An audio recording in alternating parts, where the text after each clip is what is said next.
지난 금요일 밤 정말 조용했거든요. 그런데 외환 시장이 말 그대로 뒤집혔습니다. 갑자기 벌어진 이 미스터리한 사건, 도대체 어떻게 시장 전체를 흔들었는지 지금부터 그 비밀을 하나씩 파헤쳐 보겠습니다. 자, 오늘의 핵심 질문이죠. 도대체 그날 밤에 무슨 일이 있었길래 시장이 이렇게까지 요동쳤을까? 바로 이 질문에서부터 시작해서 이 거대한 움직임의 실체까지 한번 따라가 보겠습니다. 자, 이 그래프 한번 보세요. 정말 놀랍지 않나요? 1470원을 넘나들던 원달러 환율이요. 정말 순식간에 1440원까지 그냥 뚝 떨어져 버렸습니다. 이게 무슨 뜻이냐면 달러에 대한 우리 원화 가치가 갑자기 그것도 아주 강하게 치솟았다는 거죠. 시장은 그야말로 충격에 빠졌습니다. 이제부터 본격적으로 수사에 들어가 보죠. 이 사건의 첫 번째 단서는 바로 일본은행, BOJ를 향하고 있습니다. 그리고 그들이 사용한 무기가 바로 레이트 체크라는 거였어요. 사실 일본은행은 금리를 올리진 않았어요. 하지만 시장에 아주 강력한 신호들을 계속해서 보냈습니다. 위원 중에 한 명은 금리 인상에 표를 던졌고 총재는 엔화 약세가 위험하다고 공개적으로 경고했죠. 심지어 경제 전망치까지 올렸습니다. 이건 거의 우리 곧 움직일지도 몰라 하고 예고편을 보여준 거나 마찬가지였습니다. 자, 그럼 이 레이트 체크라는 게 대체 뭘까요? 이게 그냥 실례지만 지금 환율 얼마인가요? 하고 점잖게 묻는 전화가 절대 아니라는 겁니다. 중앙은행이 이런 전화를 돌린다?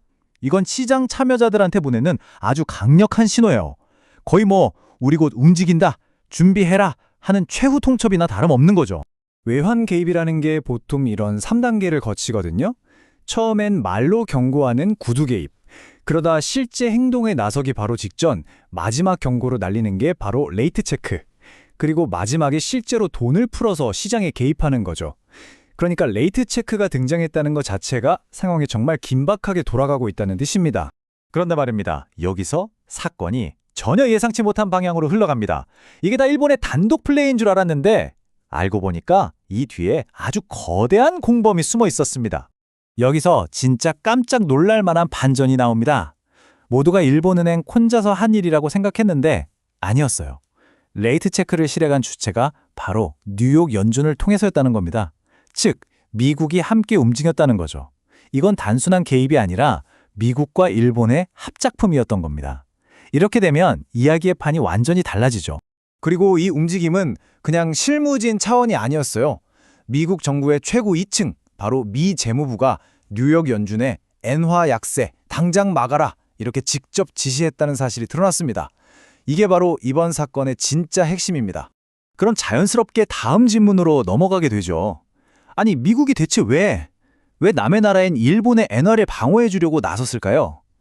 그 이유는요, 일본을 위해서가 아니었습니다.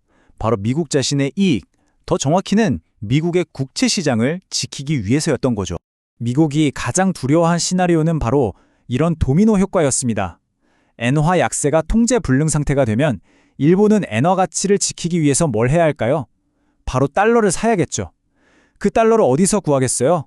가지고 있던 미국 국채를 대량으로 팔아서 마련할 수밖에 없습니다. 그렇게 되면 미국 국채 가격은 폭락하고 시장 금리는 치솟고 결국 미국 경제 전체가 엄청난 타격을 입게 되는 겁니다. 이 사실 하나가 모든 걸 설명해 줍니다. 일본은요, 전 세계에서 미국 국채를 가장 많이 들고 있는 나라입니다. 그러니까 일본은 미국의 가장 큰 채권자인 셈이죠. 일본 금융시장이 흔들리면 그 충격이 곧바로 미국으로 넘어올 수밖에 없는 그런 구조인 겁니다. 미국은 이 최악의 시나리오를 어떻게든 막아야만 했던 거죠. 자, 이제 이 거대한 국제 공조가 우리에게 특히 원화에 어떤 의미를 갖는지 한번 따져보겠습니다.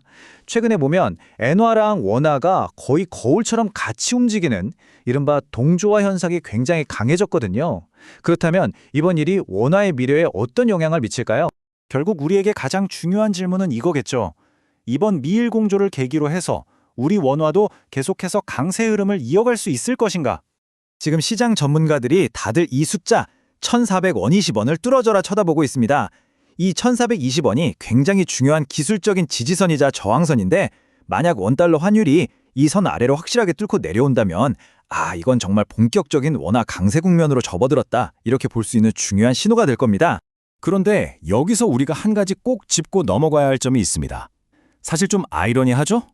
그동안의 원화 약세, 즉 고환율이 반도체 같은 우리나라 대표 수출 대기업들한테는 아주 쏠쏠한 보너스였습니다. 환차액 덕분에 실적이 훨씬 더 좋게 나왔거든요. 자, 이제 상황이 바뀔 수도 있습니다. 만약 원화가 강세로 돌아선다면 지금까지 그 환율 효과를 톡톡히 누려왔던 수출 주도 기업들은 과연 어떤 영향을 받게 될까요? 결국 이 금요일 밤의 미스터리를 통해서 우리는 아주 중요한 사실을 알게 됐습니다. 엔화 약세를 막으려는 일본의 필사적인 움직임 뒤에는 자국의 국채 시장을 지키려는 미국의 계산이 깔린 거대한 공조가 있었다는 것을요. 그렇다면 마지막으로 이 질문을 던져봅니다. 이 거대한 정책의 변화가 과연 지금까지 시장을 이끌어온 AI 반도체 주도주들의 시대에 마침표를 찍게 될까요? 이 변화의 흐름을 우리가 앞으로 계속해서 날카롭게 지켜봐야 하는 이유입니다.